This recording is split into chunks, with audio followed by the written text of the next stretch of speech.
Boa noite. Este deveria ser o debate entre os candidatos à presidência da República escolhidos para disputar o segundo turno. O candidato Lula do PT foi convidado, mas não quis participar, alegando incompatibilidade com a agenda de campanha. Por esse motivo, você, telespectador, eleitor, irá acompanhar pelos próximos 60 minutos a entrevista que nós faremos com o presidente e candidato à reeleição, Jair Bolsonaro, do PL, conforme a norma aprovada pelas assessorias das campanhas. O pool de veículos de comunicação formado por SBT, CNN Brasil, Terra, Rádio Nova Brasil, Estadão, Eldorado e Veja, agradece a presença do candidato Jair Bolsonaro. As perguntas desta entrevista serão feitas por mim e pelos jornalistas dos veículos que compõem o nosso pool.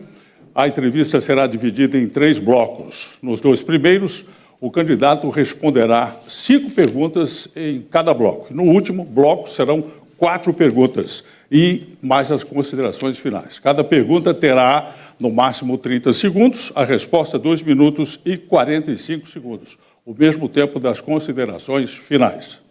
Bom, vamos então iniciar a entrevista. Boa noite, candidato. Eu gostaria de saber se o senhor tem um projeto estratégico para a economia brasileira, a partir do caso do senhor ser reeleito no mês de janeiro, que aí vem. Quais são os pilares desse plano econômico?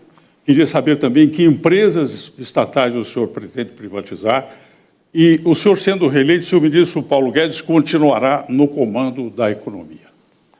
Começando pelo final, Paulo Guedes continua, assim como todos os ministros, a não ser que queiram sair por um motivo qualquer, todos permanecerão. A economia está restrita ao Paulo Guedes, obviamente, com todo respeito a ele, nas questões mais estratégicas, a palavra final é minha. E tem sido assim, sem qualquer atrito entre nós. Ele enfrentou uma pandemia, uma guerra lá fora e uma crise ideológica muito grande. O mundo todo sofreu com inflação, aumento de preço. O Brasil não foi diferente. Com a política do fica em casa, a economia te vê depois, foi um grande teste aqui para o Brasil também. Vencemos isso, concedendo auxílio emergencial para 68 milhões de pessoas, né, os mais pobres. Criamos programas para que não tivéssemos desemprego no Brasil, como o Pronamp e o BEM, tivemos sucesso tocante a isso. E também outras coisas, outras medidas foram tomadas, até antes da pandemia, como a Lei da Liberdade Econômica, que facilitou, em especial os autônomos, a conseguir abrir a sua empresa. Também a política do Paulo Guedes, ele fala em reindustrialização, é diminuição de impostos. Como ele diminuiu, por decreto meu, 35% de 4 mil produtos que pagavam IPI. Tá? Não deixou de ser um sucesso essa proposta dele. Também desburocratização, desregulamentação, como, por exemplo, um grande corte nas normas regulamentadoras. Isso tudo, né, somado, nós temos o 7º país mais digitalizado do mundo.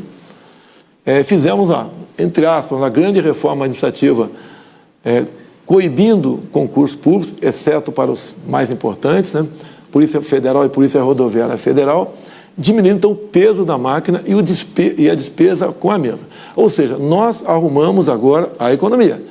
Como o Paulo Guedes bem conversou comigo hoje, o Brasil está pronto, está arrumado para voar a partir do ano que vem, o que deveria ser feito por nós em 2020, caso não fosse a pandemia. Então, a liberdade econômica, o livre comércio, a diminuição do peso do Estado, entre outras medidas, que fazem parte do atual e futuro plano econômico do nosso governo. A próxima pergunta será do jornalista Márcio Gomes, da CNN Brasil. Boa noite, Márcio. Muito obrigado, Nascimento. Boa noite, Nascimento. Boa noite, presidente. Eu retorno ao tema do debate do primeiro turno, relação entre poder e Supremo Tribunal Federal. De lá para cá, o senhor já falou que não vai apoiar um aumento no número de ministros do STF.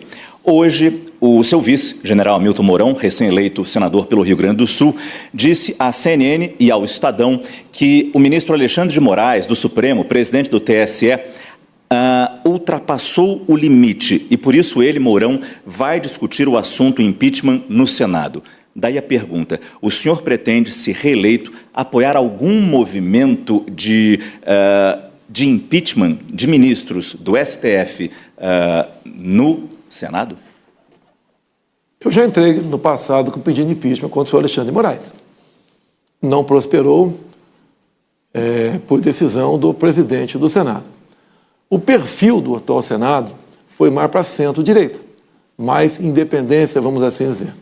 Eu não pretendo entrar com nenhum pedido de impeachment contra o senhor Alexandre de Moraes. Até qualquer um do povo pode fazê-lo. Isso compete, então, qualquer processo de cassação, impeachment, né, compete exclusivamente ao Senado Federal. Da minha parte, não pretendo aumentar o número de ministros, e tem uma proposta na Câmara de 2013 da senhora Luísa Erundina, onde 40 deputados do PT assinaram essa proposta. O que a gente vê acontecendo no Brasil, que é um crescente de críticas ao Supremo, né? Eu parei no tocante a isso, mas há algum tempo eu já vinha falando muito a palavra liberdade, e nós devíamos nos preocupar com isso. Fiquei isolado por muito tempo falando essa palavra aí como num deserto. Hoje nós estamos vendo que isso tornou-se quase que veio para uma ordem do dia. Agora, deixo claro, a decisão do TSE veio de um pedido por parte do Partido dos Trabalhadores. Então, a decisão do TSE, errada ou não, foi provocada pelo Partido dos Trabalhadores. Então, o PT não tem qualquer zelo, qualquer compromisso com liberdade. Haja visto que ele sempre fala no tocante a controle da mídia. Várias vezes ele diz que vai controlar vocês da mídia e controlar aqui as mídias sociais. Costumo dizer que, pese as críticas que eu recebo da imprensa brasileira, nunca tomei uma medida de força contra qualquer repórter no Brasil. Nunca tentei derrubar a página de quem quer que seja, desmonetizar a página de quem quer que seja, e sempre aceita isso, muitas vezes sofrendo fake news, inverdades e calúnias, mas não busquei atingir o que é a alma da democracia, que é a liberdade, que é a alma de vocês, que é a liberdade de imprensa. Então, que pese o senhor Alexandre de Moraes ter tomado, juntamente com o TSE, medidas restritivas, como se vê agora, tocante à CNN.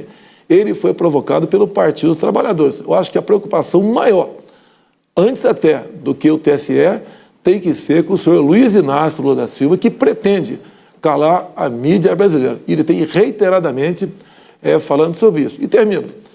A opinião do vice é a dele, ele praticamente agora é senador, e ao Supremo, ao Senado, as decisões que devo tomar com independência que existe entre os três poderes. Jornalista Marcelo Godoy, representando o Estadão e a Rádio Eldorado. Boa noite, com a sua pergunta, por favor. Boa noite, candidato. A série de reportagens Agente Estadão mostrou que a governabilidade sofre pela transferência excessiva do controle de gastos ao Congresso.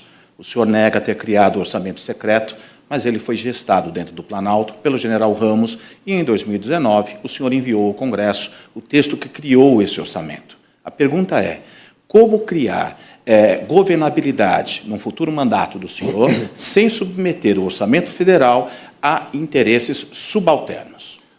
Olha, o que houve nessa época é o Congresso querer poder. Perderam poderes comigo porque eu não entreguei ministérios. Entregar ministérios, entenda, entregar parte do orçamento. Também não entreguei estatais. Onde se viu, nós vimos os absurdos que aconteceu, por exemplo, na Petrobras, nos Correios, na Caixa Econômica, no Banco do Brasil. Também, além das estatais, bancos oficiais. Não tiveram isso. Buscou, então, o parlamento uma maneira de participar do orçamento. Isso foi discutido, foi com o Ramos, foi com o Paulo Guedes, muita gente. Eu desconheço qualquer proposta tendo iniciativa no executivo no tocante a isso. A decisão veio lá do próprio legislativo. Tanto é que, se houvesse participação do executivo, eu não teria vetado a proposta da criação deste orçamento, que na verdade não é secreto. Secreto é o nome dos parlamentares que, junto ao relator do orçamento, é enviado, então, pedido de liberação de recursos para estados e municípios. E hoje, através de decisão lá do parlamento, interna, pessoas cadastradas junto ao município podem requerer recurso para o seu município. Então, o que acontece no momento? Uma pessoa do povo qualquer, cadastrada no município, passa a ser indiretamente responsável pelos recursos, né, que iriam para aquele município para tal obra. Então, com todo respeito, nenhum chefe de executivo que abre mão de poder no tocante a isso. O orçamento, eu queria ter o previsto para esse ano, para o ano que vem, está na casa dos 9 bilhões de reais. Obviamente, o parlamento entende que eles administram o meu orçamento, até pela pluralidade, 594 parlamentares. Da minha parte, eu gostaria, mas tenho que ceder aí, a adesão do parlamento, porque a adesão final sempre é deles. Eu vetei derrubar o veto, não discute mais esse assunto. Eu gostaria de que esse recurso, mais 19 bilhões, estivesse em minhas mãos. Com toda certeza, se o Tarcísio, com 6 bilhões, fez muita coisa, imagine ele com 3 vezes mais recursos no tocante a isso. Então, isso aí é uma questão que, por vezes, você é obrigado a se curvar para o legislativo. Agora, deixe bem claro, a adesão final de leis não é minha, porque eu vetando qualquer coisa, a última palavra é do parlamento no tocante a manter ou derrubar o veto. Então, o orçamento secreto, com todo respeito, não é secreto porque está em DO e foi criado lá, na gestão do senhor Rodrigo Maia. Agora, a vez da jornalista Joyce Bert, do TETA. Boa noite, Joyce, por favor, a sua pergunta. Boa noite. Candidato, a sua atuação na pauta da equidade racial, infelizmente, foi irrelevante. Houveram muitas polêmicas, muitos ruídos, algumas pautas históricas, como a questão do genocídio da população negra, não tiveram nenhum avanço, e eu destaco a nomeação do Sérgio de Camargo para a presidência da Fundação Palmares, que, apesar de ser um homem negro, não se reconhece como tal, e promoveu um desmonte histórico na instituição. Então, eu gostaria de saber o que existe de efetivo nas suas propostas de governo que possa convencer 54% do eleitorado que é preto e pardo a apostar na sua reeleição. Eu procuro tratar todo mundo igual. A senhora deve estar vendo uma medalha aqui na minha lapela. Tá? Essa medalha eu ganhei do Exército Brasileiro por mérito. Em 1978, um soldado negro, o Celso Negão, sumiu numa lagoa no campo de instrução do Exército Brasileiro. E eu me atirei na água, e a segunda vez que mergulhei, tirei o Celso Negão de dentro d'água. Se eu fosse racista, por exemplo, ou não se preocupasse com os negros, eu teria deixado morrer afogado, porque, afinal de contas, eu botei a minha vida em risco. E essa medalha, acredito, cada 3 anos, um militar a recebe. É aquele militar que, porventura, tem arriscado a sua vida para salvar a vida de terceiros. E terceiro, no caso, era o recruta Celso, conhecido pelos colegas como Celso Negão.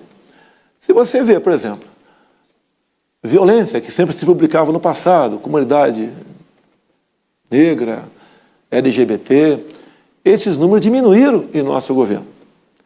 Agora, por exemplo, o ano passado, nós tivemos o menor índice de mortes por 100 mil habitantes, 20, levando-se em conta os últimos 30 anos. Aí está incluído brancos, negros, LGBT, inclui todo mundo lá. Então, o nosso governo procura atender a todo mundo, se afastar daquela pauta de nós contra eles. Aquilo que o PT pregou no Brasil, brancos e negros, homossexuais, heterossexuais, nordestinos e sulistas, patrões e empregados. Nós não afastamos disso. O que a melhor política que a gente pode fazer para todos nós que somos iguais, e meu sogro é o Paulo Negão, nascido em Crateús, Ceará, é tratar todo mundo iguais da melhor maneira possível. E se faz pelo exemplo. Melhor do que botar no papel, entendo eu que é dar o exemplo no tratamento a todos de forma igualitária, é que vai fazer nós nos aproximarmos cada vez mais. E por muitas vezes o simples exemplo arrasta muito mais do que o poder de uma força de lei. Assim, respeitosamente, esse trabalho está afeto à ministra Damares, que faz um trabalho que atende a todo mundo. E quantas vezes ela fala para mim que cumpre a lei por emendas destinadas parlamentares às comunidades das mais variadas possíveis. Entendo, então, que nós, um coração aí voltado a Deus, e tratamos todo mundo de forma igualitária no Brasil. Quem encerra agora este bloco é a jornalista da revista Veja, Clarissa Oliveira. Boa noite. A sua pergunta, por favor. Boa noite, presidente. Boa noite, Nascimento. Boa noite a todos que estão aqui acompanhando a gente. Presidente, o seu governo concedeu nos últimos anos uma correção da inflação no salário mínimo, mas sem aumento real. Nesta semana, veio a notícia de que a sua equipe estaria avaliando a possibilidade de mudar a Constituição com o objetivo de criar novas regras de reajuste que, possivelmente, seriam menos vantajosas para o trabalhador, mas mais econômicas para o governo. O senhor negou, disse que é fake news e prometeu dar um aumento real para o salário mínimo no ano que vem. Só que isso não está no orçamento de 2023. Então, a pergunta que eu faço para o senhor é, primeiro, de que forma o senhor pretende financiar esse reajuste que o senhor está prometendo agora? E se o senhor se compromete a manter o mesmo índice de correção usado atualmente no salário mínimo, presidente? Primeiramente, a senhora falou em mexer na Constituição. Para mexer na Constituição, tem que ter um quórum qualificado. 3/5 na Câmara e no Senado. Eu duvido que um só parlamentar votasse favorável a essa proposta de desindexação. Então, por si só, é um fake news que salta aos olhos de qualquer um. É inadmissível se falar isso. Se fala numa live do Lula com o Gianones, né, para tratar desse assunto. E nós temos concedido reajuste ao longo do meu mandato e, como a senhora bem disse, na inflação.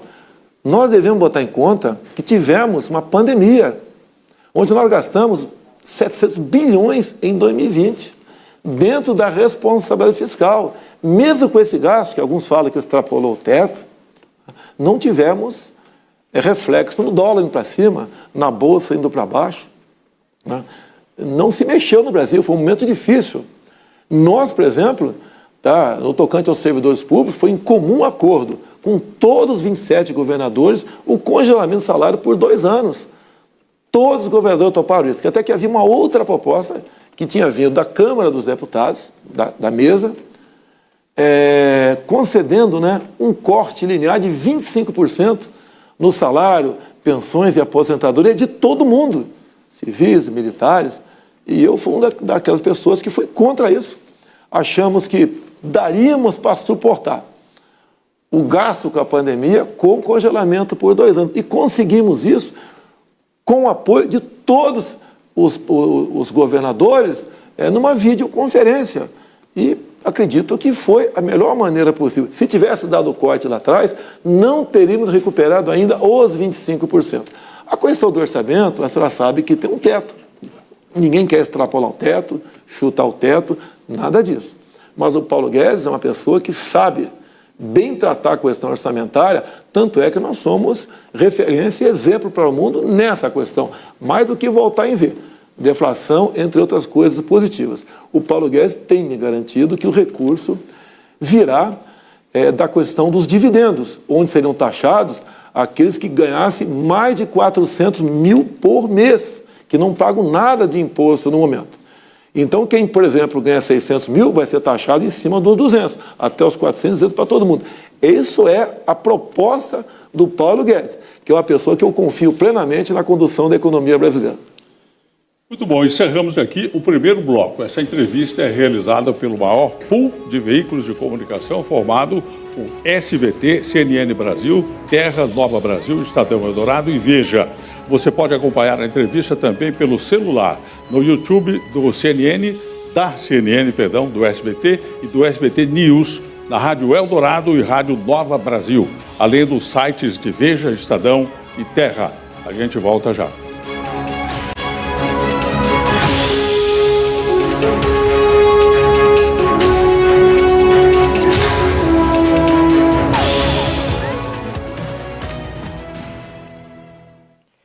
Portanto, você acompanhou esse primeiro bloco da entrevista, a sabatina com o presidente da República, Jair Bolsonaro, candidato à reeleição, ele que é do PL. E o tema Sabatina Bolsonaro, que a gente disse a vocês, coloca lá a hashtag nas redes sociais, daqui a pouquinho a gente vai trazer algumas outras informações sobre o que é que está pegando nas redes sociais de temas, a gente vai trazer para vocês, mas olha, o hashtag Sabatina Bolsonaro já está entre os 5 assuntos mais comentados no Twitter, por exemplo. Olha lá, vamos dar uma espiadinha aqui nessa imagem do estúdio. É sempre curioso observar o que é que acontece no intervalo. Então, deixa eu ver se a câmera aproximando um pouco, à medida que for aproximando, o que é que a gente vê ali na bancada principal, onde está o jornalista Carlos Nascimento, que está fazendo essa ancoragem desta sabatina, e o presidente da República, Jair Bolsonaro, que fica na mesma mesa. Eu não consigo, nessa imagem que eu tenho, visualizar quem está de costas ali, mas dá a sensação de que se alguém conseguir visualizar melhor para mim, mas aqui eu tenho Fábio Faria, geralmente vai alguém que fica justamente nessa área mais de assessoramento ao presidente da República para reforçar os pontos que o presidente Jair Bolsonaro deve falar e se posicionar na próxima rodada de perguntas, porque assim que voltar do intervalo, aí o presidente vai passar para mais uma rodada de perguntas com os jornalistas, ele que vai responder as perguntas de todos os jornalistas do pool e também do âncora Carlos Nascimento. A gente não teve essa imagem um pouco mais fechada, mas daqui a pouquinho a gente confirma. Eu consigo ver daqui, dessa imagem que eu tenho daqui do estúdio, eu consigo ver que o Fábio Faria está ali, o ministro Fábio Faria é uma das pessoas que estão, acho que o Fábio Weingarten também, justamente porque o que acontece? A gente, em outras situações de entrevista e de debate, a gente até chegou a abordar com especialistas desta área, comunicólogos, o que é que acontece neste momento do intervalo? E o que tem naqueles papéis todos, por exemplo, que a pessoa que está sendo entrevistada, sabatinada ou está participando de um debate, o que tudo aquilo ali tem? Tem temas, tem números, tem os dados e tem palavras e mensagens-chave. Então, por exemplo, um treinamento de comunicação para uma autoridade participar de um momento desse, num período de campanha eleitoral, ele tem aquelas mensagens que o candidato é orientado, olha, quando for abordado sobre tal assunto, essa mensagem tem que passar. E mesmo se o assunto não for abordado, em algum momento tem determinadas mensagens que são necessárias para aquela candidatura, para aquela campanha, de passar adiante. A gente ainda está com essas imagens agora, eles já saíram os assessores lá do lado. Rapidamente a gente consegue só mostrar como é que está a movimentação no lounge? Deixa eu perguntar aqui para a minha editora, só para ter aquela imagem rápida, olha só. O lounge, que é o estúdio ao lado, onde ficam os jornalistas que não estão com acesso ao estúdio principal da entrevista. Vocês veem a nossa repórter Lívia Raik ali, olha, que ela daqui a pouco ela entra com a gente no próximo intervalo, mas aí ficam também os convidados, porque tem um número limite de pessoas que podem acompanhar o candidato lá no estúdio principal, os outros podem acompanhar nesta sala ao lado, esse estúdio 2, e aí tem um telão enorme, que é onde eles ficam acompanhando. É sempre curioso, e nas entrevistas passadas, nos debates passados, a gente sempre trazia, era justamente saber como que tem sido a reação dessas pessoas que estão acompanhando. Mas a gente conta para vocês no próximo bloco, porque este bloco está começando novamente com a sabatina de Jair Bolsonaro.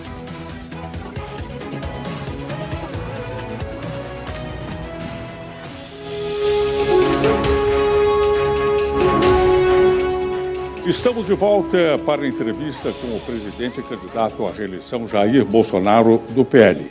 O candidato Lula, do PT, foi convidado para debater com Jair Bolsonaro, mas não quis participar. Essa entrevista é promovida pelo maior pool de veículos de comunicação, que reúne SBT, CNN Brasil, Terra, Rádio Nova Brasil, Estadão Eldorado e Veja.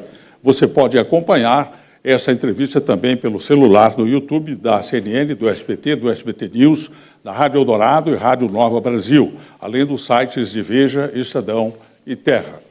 Começamos este bloco com o jornalista Marcelo Torres, do SBT. Boa noite, Marcelo, a sua pergunta. Boa noite, Nascimento. Boa noite, candidato. Boa noite para todo mundo que está em casa também. Candidato, o senhor promete continuar pagando o Auxílio Brasil de R$ 600 caso o senhor seja reeleito, mas, por enquanto, não tem dinheiro para isso no orçamento. A lei que foi aprovada, ela prevê o pagamento de R$ 600 só até dezembro. O senhor já falou em entrevistas em usar possivelmente dinheiro de privatizações para fechar essa conta, mas privatizações levam tempo. Ontem o Paulo Guedes citou taxar lucros e dividendos, o senhor acabou de falar isso aqui também, mas também a gente não tem uma clareza se isso fecha a conta. Eu queria que o senhor tentasse explicar para a gente, da maneira mais clara possível, de onde que o senhor vai tirar dinheiro para que em janeiro o Auxílio Brasil não caia de R$ 600 para R$ 400. Primeiramente, o Bolsa Família, até o ano passado, começava com R$ 42, uma quantia bastante irrisória. Até o ex-presidente Lula, no debate, falou que a economia estava muito bem no tempo dele. Mas eu retruquei e falei, por que não pagou mais para o Bolsa Família? Nós, no ano passado, com a política do fica em casa, economia de ver depois, inflação, etc., nós vimos que tínhamos que aumentar o valor do Bolsa Família. E acabamos, então, criando o Auxílio Brasil. Para criar o Auxílio Brasil, nós tivemos que alongar o pagamento dos precatórios para quem tinha mais de 600 mil para receber. Ou seja, os mais humildes não foram prejudicados na questão dos precatórios. Deixo claro que toda a bancada do PT na Câmara foi contra a criação do Auxílio Brasil com R$ 400. Conseguimos aprová-lo com a participação de outros partidos. No corrente ano, notou-se que essa questão ainda poderia ser melhorada. Então, acertamos um grande projeto, uma grande proposta de emenda à Constituição e resolvemos, até o final do ano, conceder os 200 extra. Tá? E, obviamente, busquei a equipe econômica, confio no Paulo Guedes, eu carinhosamente o chamo de posto Ipiranga, e ele tem achado alternativa para tudo aquilo que ele promete. E ele falou, como você disse aí, eu até antecipei na resposta anterior, via taxação de dividendos, seria o suficiente para você manter esse pagamento de mais 200, perfazendo R$ 600 para o Auxílio Brasil. Hoje em dia, 21 milhões de pessoas recebem o Auxílio Brasil. Isso dá aproximadamente 12 bilhões por mês. Mas é um recurso que se aproxima um pouco de um projeto chamado Renda Mínima lá atrás, de um parlamentar até de esquerda. Não foi inspirado nele, mas fizemos isso. A economia tem arrecadado recursos com isso. Entendo eu que tudo melhorou nos municípios, em especial com essa renda extra que foi injetada no município. A resposta está com o Paulo Guedes, eu estou apenas repetindo a proposta dele aqui, com a taxação de lucros e dividendos, de quem não paga, e para quem apenas ganha acima de R$ 400 mil, será o suficiente para suprirmos essa parte. Caso não seja possível, com toda certeza, junto com o Parlamento, a exemplo dessa PEC que aprovamos no corrente ano, faremos o mesmo para prorrogar esse benefício o ano que vem. Agora a participação será do jornalista Diego Amorim, que é da Rádio Nova Brasil. Boa noite, a sua pergunta, por favor. Boa noite, presidente. Na campanha de 2018, o senhor disse exatamente o seguinte: pretendo fazer uma excelente reforma política para acabar com o Instituto da Reeleição. No caso, começa comigo se eu for eleito. Eleito, o senhor logo começou a falar na possibilidade de reeleição. O senhor se compromete de novo a ser reeleito, enviar para o Congresso Nacional um projeto propondo o fim da reeleição e, mais do que isso, a incentivar a sua base, que não vai ser pequena, a aprovar uma proposta nesse sentido, ou o senhor mudou de entendimento em relação à reeleição? O que me fez mudar de ideia? O quadro posto para disputar uma eleição minha. Não tínhamos um nome com o perfil parecido com o meu. Estaríamos entregando o Brasil para o PT, para o PDT ou para o PSB. Seria a volta da esquerda. Então, esse fez a decisão minha de não tocar nesse assunto. Obviamente, se parte do parlamento topar uma proposta como essa, a gente entende que 5 anos sem reeleição seria muito bem-vindo. Alguns falam até em diminuir o tamanho da Câmara, de 513 para 300, 350. Eu não posso tocar a mão num vespeiro quando pretendo levar avante pautas importantes para o nosso Brasil, porque teria a reação de uma parte considerável do parlamento brasileiro. Isso teria que vir quase que um consenso. Até porque, para aprovar qualquer coisa nesse sentido, você precisaria de quórum qualificado de 3/5 em cada casa. Para fazer nome, para aparecer politicamente, como já vi em outros países, propostas de semelhante a essa, dá muita notoriedade ao chefe do executivo, mas ele passa a ter dificuldade de negociar com o parlamento e aprovar boas propostas, como temos, por exemplo, né, a reforma fiscal que está em andamento, que está no Senado. Gostaríamos de ver reduzida a maioridade penal no Brasil para crimes hediondos. Obviamente, a garotada de bem, que a grande maioria seria beneficiada com a Carteira Nacional de Habilitação. Então, tantas e tantas outras propostas poderiam ser prejudicadas com essa mudança. Se o parlamento vier em comum acordo, eu, basicamente, não tenho por que dizer não. Afinal de contas, eu pretendo, né, obviamente, caso reeleito, entregar o governo no ano que vem para alguém de um perfil semelhante ao meu. Até lá, entendo eu que a direita, que nunca existiu no Brasil, a não ser de forma isolada, e seja mais consolidada. A prova que o povo deu, que quer gente com o meu perfil continuar como chefe do executivo, foi por ocasião das últimas eleições, onde grande parte do parlamento foi para o centro-direito. E estamos acostumados à esquerda ou centro-esquerda. E o pessoal entende cada vez mais que um país é melhor administrado da forma como vem administrando. Até mesmo vocês sabendo com antecedência quem são meus principais ministros, ou quase todos os ministros. Enquanto que o outro lá à esquerda sequer tem coragem de falar quem é o seu ministro da Economia. O que faz com que muita gente fique desconfiado com as verdadeiras intenções do senhor Lula na presidência, caso ele chegue. O jornalista Márcio Gomes, da CNN Brasil, fará agora outra pergunta a Jair Bolsonaro. Por favor. Presidente, eu queria falar com o senhor sobre meio ambiente agora. O INPE tem mostrado que durante o seu governo, ano após ano, a taxa de desmatamento na Amazônia Legal está aumentando. No último debate, o senhor até sugeriu que o desmatamento era maior durante o governo Lula, mas isso não responde ou justifica o aumento que está acontecendo na sua gestão. Pergunto então, se reeleito, qual vai ser a sua primeira medida para tentar reduzir esse desmatamento na Amazônia Legal? Os dados têm mostrado que em outros governos foram maiores a questão do desmatamento e queimada. No governo Dilma teve uma redução, sim, concordo contigo aí, mas o nosso governo foi muito melhor que os anteriores. Medidas tem tomando. O próprio orçamento ele é engessado, né?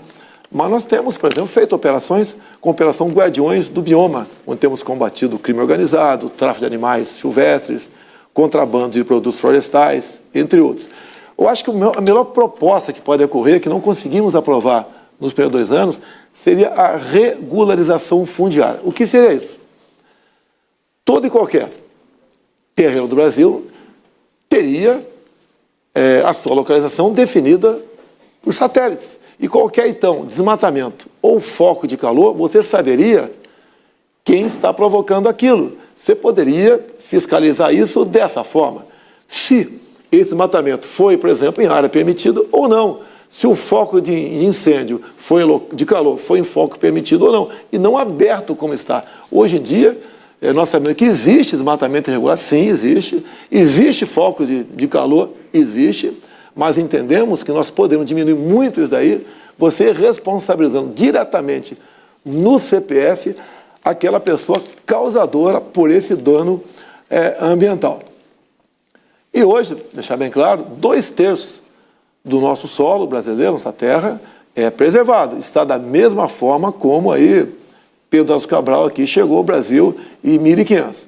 Deixo claro também que 84% da Amazônia está preservada. Quem tem propriedades na região amazônica é obrigado a deixar 80% in natura, preservado. Isso tem, no meu entender, em grande parte, se mantido. Agora, com a regulação fundiária, nós botaríamos um ponto final nisso. Você pode ver, os grandes países, né, que nos criticavam o tempo todo, como a França, deixaram de criticar. A Alemanha voltou a usar energia fóssil, suja. Outros países têm feito a mesma coisa, tendo em vista a crise, né? Rússia, Ucrânia, guerra, melhor dizendo. Ou seja, sem energia ninguém vai a lugar nenhum, todo mundo sofre. E esses países agora deixaram de ter esse olhar tão crítico ao Brasil. A própria França ardeu em chamas por 2 meses, porque o São Macron, o maior crítico no tocante ao nosso meio ambiente, não tomou providência. Bem, o que eu posso dizer é isso, gostaria de falar mais, mas meu tempo está acabando ali. Vamos agora, agora é a vez do Marcelo Godoy, representando o Estadão e Rádio Eldorado. Presidente, em proporção ao PIB, o Brasil gasta com funcionalismo mais do que 90% dos países. O senhor empregou 6 mil militares no governo, apesar da promessa de não aparelhar o Estado. A pergunta é, se o senhor ainda pretende, na reforma administrativa, acabar com as promoções por tempo de serviço e com a estabilidade do funcionalismo, como constava na proposta original do governo. E como impedir que isso abra espaço para mais clientelismo, em vez de enxugar a máquina pública? Quando você fala 6 mil militares, são cargos em comissão. O próprio GSI tem uns 700 pessoas lá, e são militares, não pode ser de outra maneira. Eu tive 6 ou 7 ministros militares. O próprio Braga Neto ficou 45 anos no Exército. O Almirante Bento também, tá? o Ramos também. Foram pessoas que estavam alinhadas a mim. Tá? Se é outro candidato, ele podia botaria gente alinhada a eles. Tanto é que o outro governo mergulhou em corrupção. O nosso foi exatamente diferente. O militar não é melhor ou pior do que ninguém, é um cidadão. Coloquei lá em confiança. Por ocasião da transição, nós eliminamos mais de 30 mil cargos em comissão. E isso daí realmente tem um peso, mais do que simbólico. Demos o exemplo cortando na própria carne. Nós só abrimos concurso para o essencial. Polícia Federal e Polícia Rodoviária Federal. Os aposentados, ao longo desse tempo todo, está na casa dos 100 mil. Não fizemos a reposição. Alguns poucos devemos fazer para não prejudicar o serviço público. Eu peguei essa máquina inchada. A própria TV minha, a EBC, tinha mais de 1.200 pessoas lá. Passou para 400, quase tudo por aposentadoria. Nós fizemos o possível. Não pretendo mexer no tocante à estabilidade do servidor público. Afinal de contas, isso é um direito garantido para eles, previsto na própria Constituição. Então, não mexeremos. No tocante à possível estabilidade, poderia discutir para os futuros servidores públicos, para os atuais, não. Quando você fala em gasto público, entra estatais nessa jogada. Nós tínhamos prejuízo ou lucro muito pequeno das estatais. No momento, o lucro foi lá para cima. Está chegando a casa dos 180 bilhões de reais no ano passado. Isso é um exemplo, nós tratamos bem a máquina pública. Se você pegar a Itaipu Binacional, por exemplo, só era conhecida até há pouco tempo como uma empresa geradora de energia. Hoje em dia, o que ela faz? Terminou a segunda ponte com o Paraguai. Começou a terceira ponte lá em Porto Murtinho. Terminou a extensão de 600 metros no aeroporto de Foz do Iguaçu. As pontes, a ligação bioceânica, mais curto o espaço, né, para a gente levar nossos produtos para o exterior de forma mais competitiva. Aviões pousando de qualquer peso agora em Foz do Iguaçu. Assim foram todos estatais. Os Correios estão distribuindo dividendos. No passado, era prejuízo. Então, como um todo, nós trabalhamos bem, entendo dessa maneira, tendo em vista o quadro que nós pegamos. Quem encerra este bloco de perguntas agora é a jornalista Tatiana Fará, do Terra. Boa noite, Tatiana. Sua pergunta, por favor. Boa noite, presidente. A minha pergunta é sobre promessas. O senhor, algumas das suas promessas, acabamos de ver aqui, inclusive a do Auxílio Brasil, não estão contempladas no orçamento. No que diz respeito ao salário mínimo, que o senhor também mencionou, o senhor não esclarece se vai ser indexado, vou continuar indexado à inflação, ou se vai ser indexada a meta de inflação, como propõe o Ministério da Economia. Afinal, presidente, em quem que o seu eleitor deve confiar? No que o senhor diz, no que diz o seu ministro, ou no que diz o orçamento?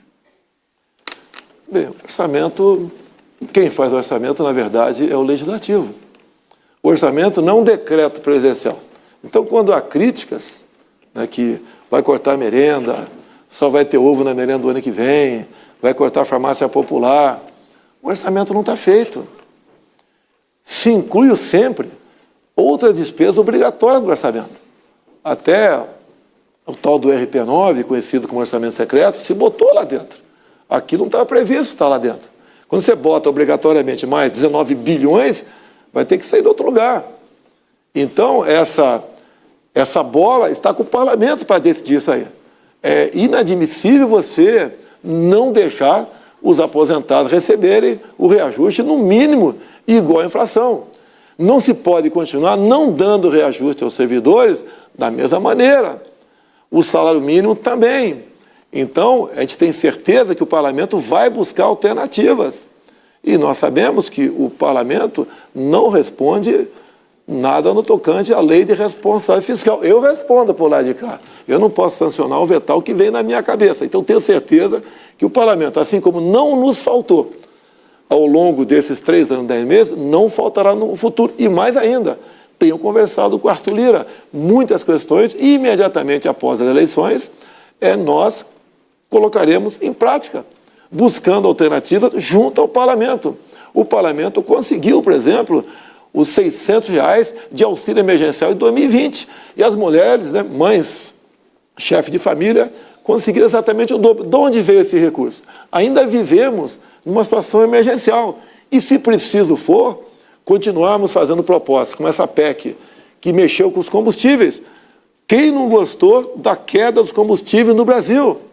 A gasolina R$ 5,00, etanol R$ 3,50. E deixo claro, por ocasião da votação da diminuição dos impostos que baixaram a gasolina, o etanol e a energia no Senado, todos os senadores do PT votaram contra. Eles sempre torceram por pior para conseguir voto e para mostrar para o povo mais pobre, mais humilde, que eles são os que vão resolver esse assunto. A mesma coisa é a aposentadoria rural. Se voltarmos a ter uma administração irresponsável no Brasil, os aposentados rurais do Brasil perderão suas aposentadorias, assim como estavam na iminência de perder o pessoal da Petrobras, da Caixa Econômica e dos Correios. Temos como, junto ao parlamento, buscar solução para tudo. Nada é definitivo, a não ser a morte. Paulo Guedes e parlamento, comigo, a gente vai resolver esse problema. Encerramos aqui o segundo bloco. Esta entrevista é realizada pelo maior pool de veículos de comunicação, formado por SBT, CNN Brasil, Terra, Nova Brasil, Estadão Eldorado e Veja. A gente volta logo após o intervalo.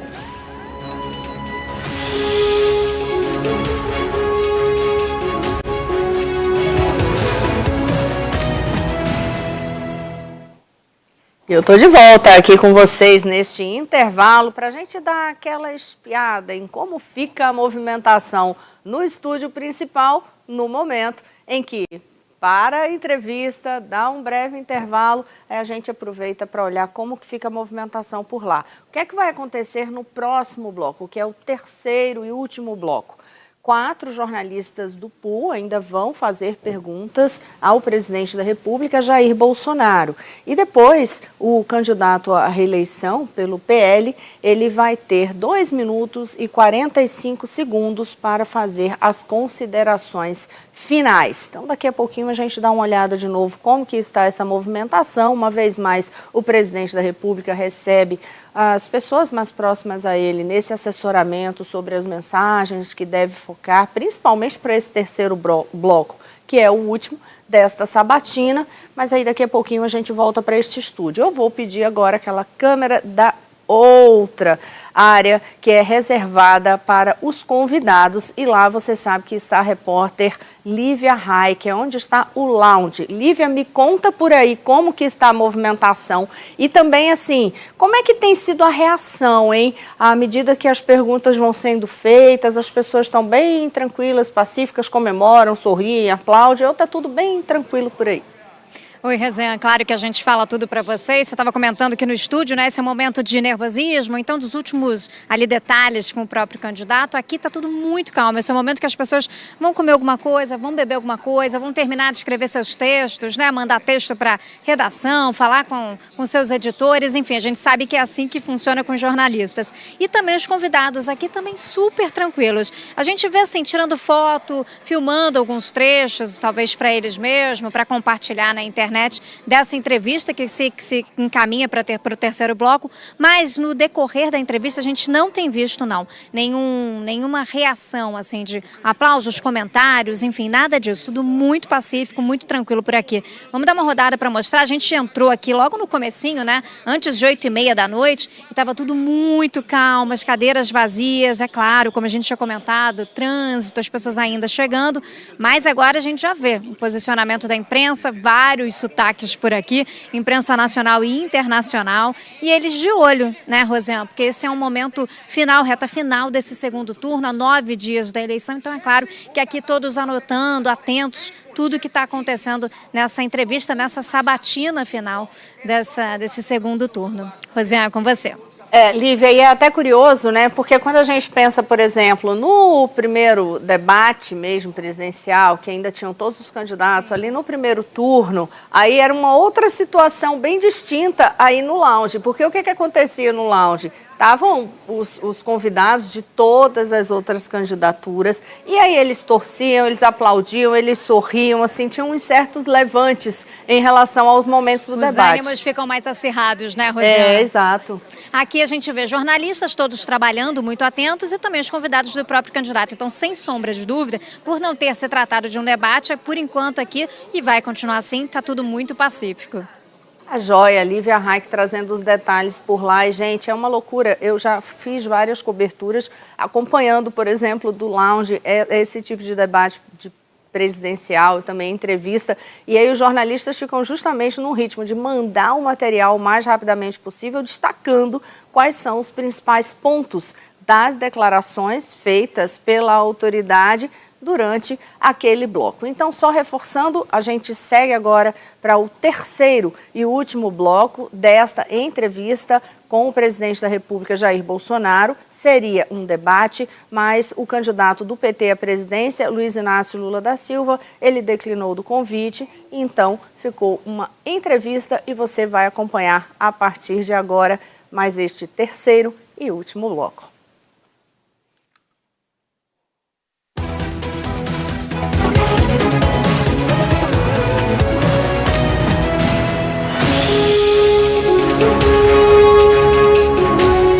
Estamos de volta para a entrevista com o presidente e candidato à reeleição Jair Bolsonaro do PL. O candidato Lula do PT foi convidado para debater aqui com Jair Bolsonaro, mas decidiu não participar. Essa entrevista é promovida pelo maior pool de veículos de comunicação, que reúne SBT, CNN Brasil, Terra, Rádio Nova Brasil, Estadão Eldorado e Veja. Você pode acompanhar essa entrevista também pelo celular no YouTube, da CNN, do SBT News, da Rádio Eldorado e Rádio Nova Brasil, além dos sites de Veja, Estadão e Terra. Neste bloco, mais 4 perguntas feitas pelos jornalistas do pool. Ao final, o candidato terá 2 minutos e 45 segundos para fazer as considerações finais. Nós começamos com a jornalista da Veja, Clarissa Oliveira. Obrigada, Nascimento. Presidente, as fake news dominaram completamente o debate eleitoral agora nessa reta final desse segundo turno. O senhor foi acusado mais de uma vez de disseminar fake news, mas o senhor também acusou o seu adversário de disseminar fake news. O senhor falou nisso agora há pouquinho, citando um exemplo. E a Justiça Eleitoral endureceu bastante as regras agora nos últimos dias e previu, inclusive, algumas punições polêmicas. O senhor tem sido um crítico forte da Justiça Eleitoral, principalmente em questões como a disseminação de notícias falsas. Eu gostaria de saber qual que é a sua posição e qual seria, num eventual segundo mandato, a respeito da possibilidade de se criar uma lei que pune quem dissemina fake news, principalmente autoridades e ocupantes de cargos públicos. Primeiro, da minha parte, zero criação de lei nesse sentido. No começo do ano, a Câmara tentou a urgência de um projeto para criminalizar fake news. Eu fiz a minha parte, coisa que não costumo fazer, conversei com parlamentares e por 9 votos a urgência não foi conseguida. Então, hoje em dia, qualquer punição por fake news não tem amparo legal. Não está prevista em lei. Agora, eu gostaria que apresentassem quais são as minhas fake news. Olha, essa matéria foi o presidente que fez, está no Twitter, no Facebook do presidente, e é mentira. Me apresente. O PT, ele tem, o Lula, uma simpatia muito grande por parte do ministro Supremo, isso não é novidade para ninguém. Para eu, vamos assim dizer, criticar o PT, se eu fizer fake news, eu estou falando que o Lula é honesto. Eu estou falando que ele defende a vida desde o início da sua concepção, que ele não quer legalizar as drogas. Ou seja, você não tem que fazer fake news contra o PT. Você tem que mostrar a verdade. E os números têm mostrado, realmente, a péssima administração do PT durante 14 anos. Olha a corrupção nas estatais. Olha os fundos de pensão.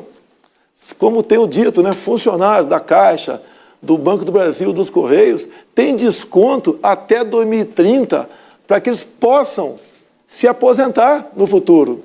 E os inativos, os aposentados, pagam também, no mínimo 10% do que recebe no contra-cheque para continuar recebendo a sua pensão, como se fosse um redutor de pensão.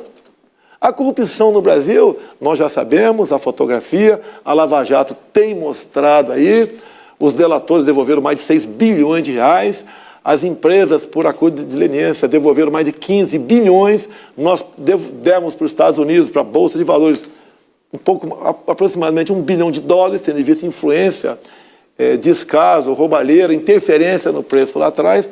Ou seja, não tem que inventar fake news. Quem seria o censor da fake news? Meu Deus do céu. Eu acho que vai dizer se a Veja continua ou não de pé é a qualidade da matéria de vocês. Se vocês, por exemplo, começam a publicar certas coisas que não são verdadeiras, a própria população deixa a Veja de lado. E eu entendo que o melhor controle da mídia é deixar a mídia livre. E a população, hoje em dia, com as informações que tem, com a liberdade das mídias sociais, é que faça esse controle de vocês, não assinando e não comprando esse tipo de produto. Vamos para a pergunta do jornalista do SBT, Marcelo Torres. Presidente, houve um atraso muito grande na educação das crianças por causa da pandemia, principalmente as crianças mais jovens e mais pobres. Há um consenso na sociedade de que agora é hora de recuperar o tempo perdido. No orçamento da educação do ano que vem, tem cortes importantes aí. Por exemplo, um corte de 97% para a construção de creches. Sobrou R$2,5 milhões que dá para fazer 5 creches.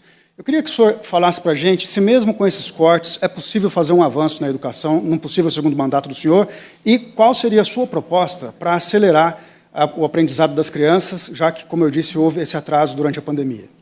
Primeiro, temos centenas de creches que foram começadas e não foram concluídas, obras inacabadas. A primeira coisa é por aí. O que nós fizemos? Criamos a Secretaria de Alfabetização. Criamos o programa Tempo de Aprender. Hoje, mais de 5 municípios aderiram a esse programa. Mais de 200 mil professores já foram capacitados. Mais de 500 profissionais já estão matriculados na formação continuada em práticas de alfabetização.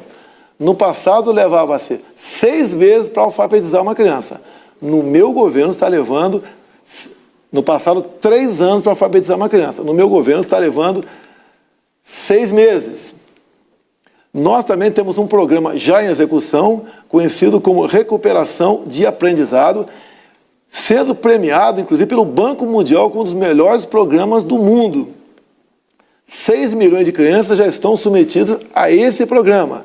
Mais de 2.500 municípios aderiram também. Nós investimos mais de 4 bilhões de reais, desde o início do nosso governo, para levar a internet para as escolas.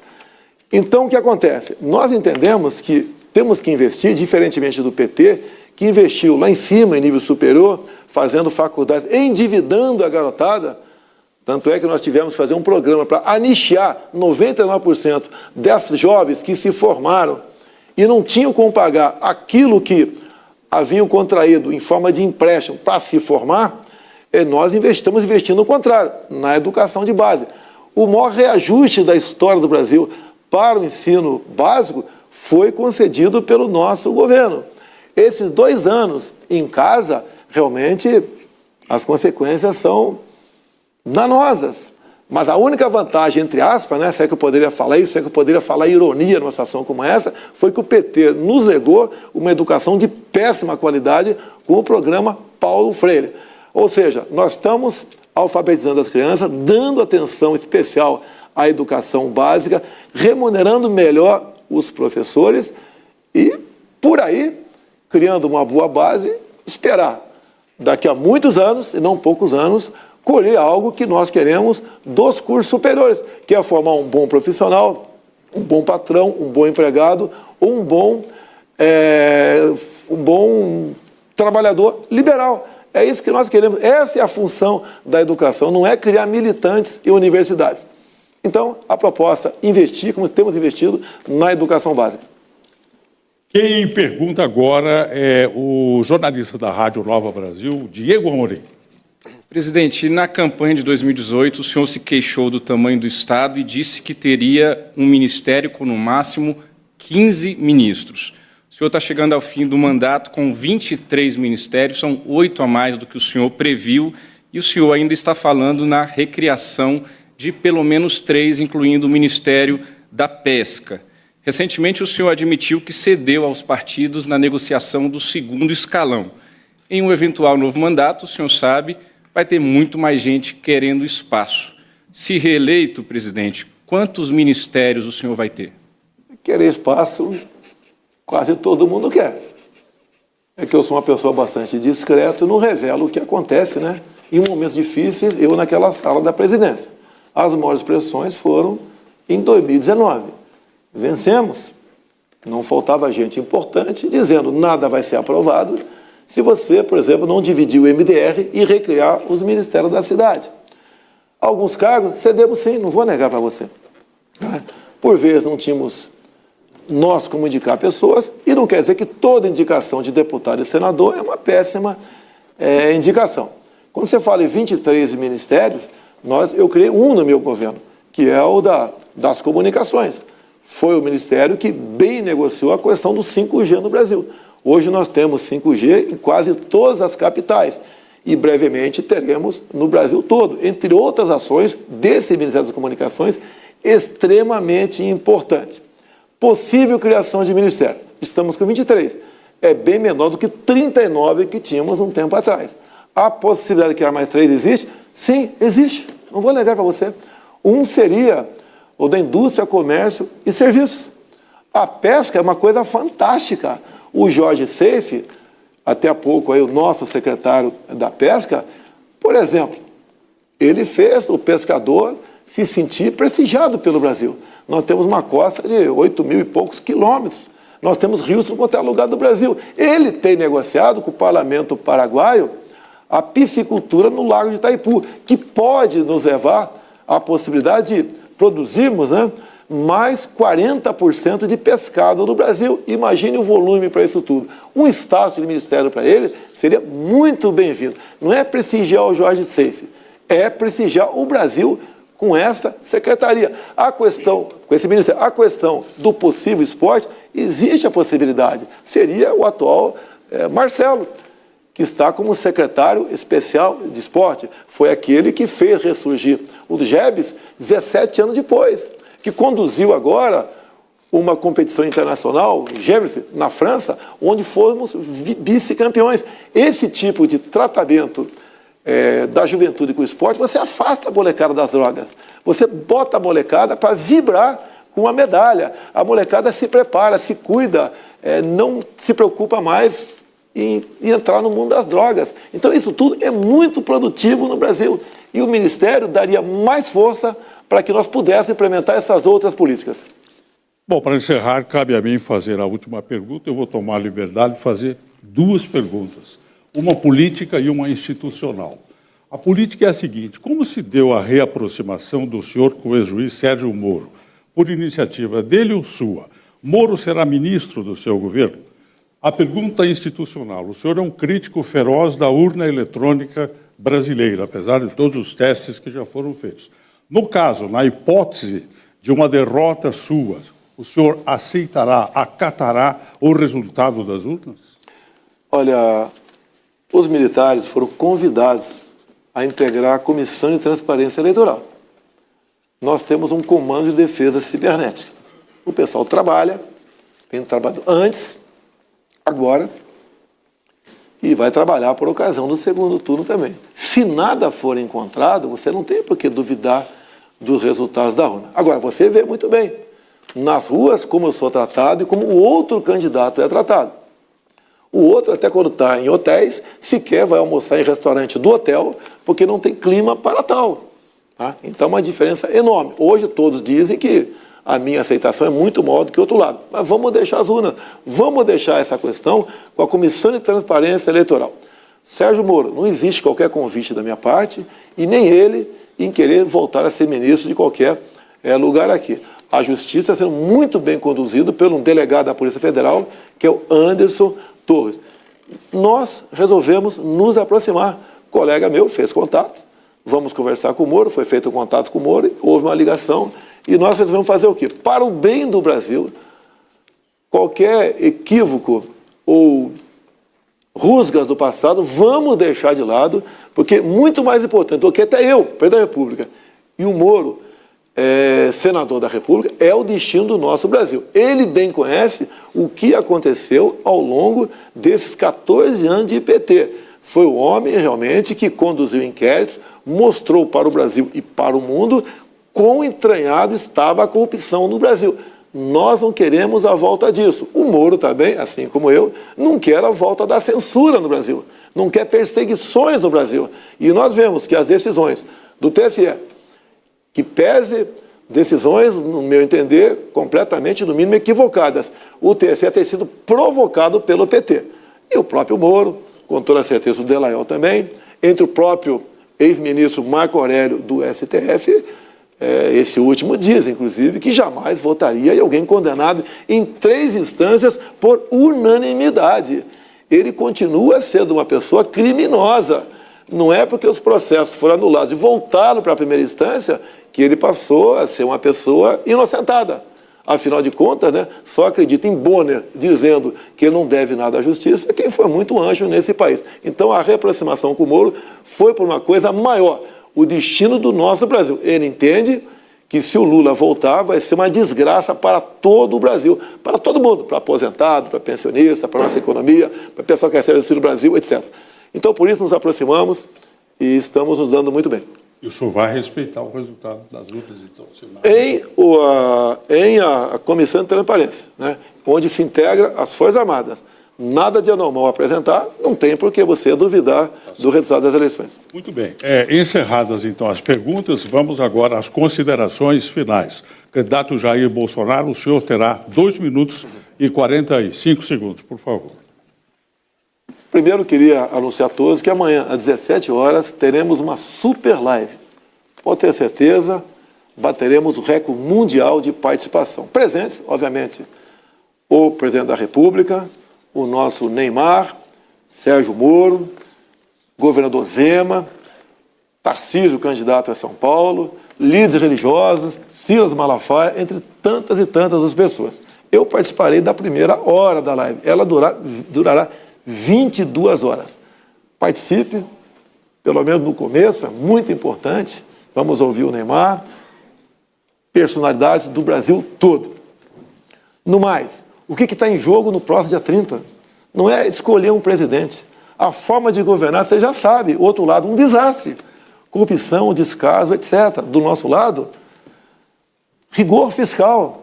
Tanto é que somos um exemplo para o mundo. Estamos no 3º mês com deflação. Quem podia esperar isso? Combustíveis lá embaixo, sem canetada. Isso com votações, né, com o parlamento brasileiro. O maior auxílio, o maior projeto social da história do Brasil.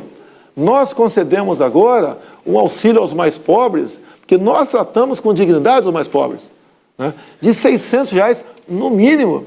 Com R$600, uma dona de casa pode, sim, buscar no supermercado algo que ajude muito a sua família a vencer aquele mês. Essa é uma diferença enorme entre nós. Também as questões de costumes.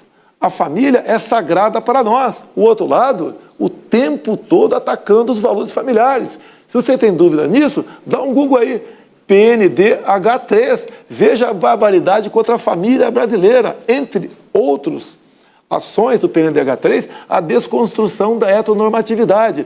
Nós também não aceitamos a legalização das drogas, como Lula já falou que quer, o PT quer a legalização das drogas. Só quem tem um filho no mundo das drogas, sabe o sofrimento que é uma mãe ou um pai, um filho nessa situação. A questão da ideologia de gênero. Não podemos ensinar coisas erradas para nossas crianças em sala de aula. A sala de aula instrui quem dá educação, o pai e a mãe. Eu tenho certeza que você, mãe, que tem uma filha de 6, 7, 8 anos, não quer que ela vá no banheiro, no intervalo da sala de aula, e encontre um marmanjão de 10, 15, 14 anos lá dentro. Você não quer isso. Sua filha, o seu filho é o seu patrimônio. Nós respeitamos a família, primamos pela liberdade e, em especial, pela liberdade religiosa. Muito bom. O pool formado por SBT, CNN Brasil, Terra, Rádio Nova Brasil, Estadão Eldorado, Revista Veja, agradece a participação do candidato Jair Bolsonaro. Tenham todos